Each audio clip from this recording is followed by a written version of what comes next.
idée qui suppléante en fait la primauté du lien de parenté dans l'expression d'une liberté. D'un seul coup, l'humanité s'est dit « Je peux choisir les gens que j'aime ».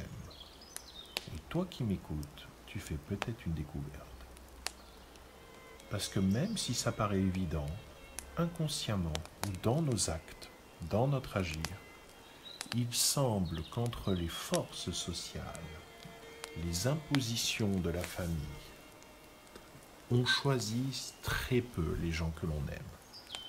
Au lieu de construire, par exemple, nous pourrions faire une distinction entre des géniteurs qui ont une storgée et une famille issue de la filia, où on pourra avoir un père symbolique, une mère, mais pas dans l'unité, dans un ensemble de processus où des personnes parfois prennent avec amour cette place. Eh ben non. La société nous impose de relier les deux. Et on va courir après l'amour de personnes qui sont incapables de nous le donner. Tout simplement parce que l'amour, tel que nous le concevons en tant que filia, est un choix. Et on ne choisit pas ses géniteurs, on ne choisit pas ses rejetons.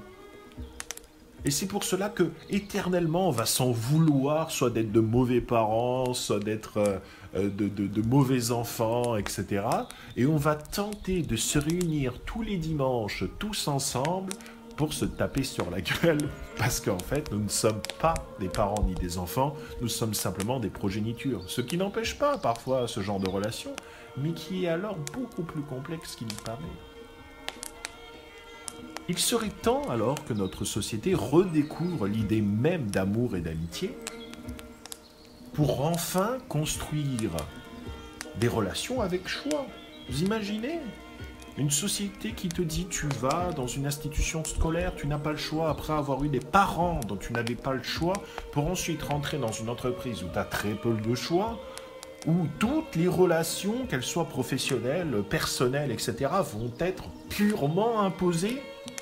Et comme en plus il y a la morale, la première personne qu'on aime à peu près, etc., que ce soit souvent sous le coup d'une émotion vive de l'irrésistible, reliée généralement à la philotesse et à la procréation, on doit se mettre avec dans une conception du mariage qui reflète l'unité, et terminé, c'est fini.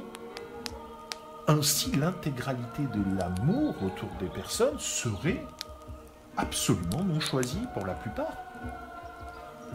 En tout cas, en fin de compte, la filia est dans notre société quasiment inconnue. C'est-à-dire, c'est même plus, même si vous pourrez parler de l'amitié, dans lequel on va dire je choisis mes amis, beaucoup de circonstances, beaucoup d'amitiés naissent simplement dans l'institution.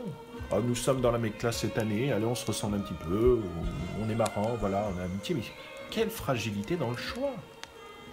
Il ne s'agit pas d'être réunis par passion, par désir, par... Non. Non, non, non. Donc tu vois à quel point cette idée de théognis, qui date de l'âge archaïque, est révolutionnaire.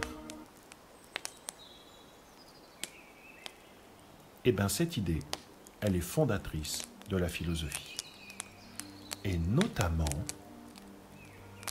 le premier qui s'est revendiqué comme reliant la sagesse à cette idée-là, à cette forme de pensée-là, Pythagore.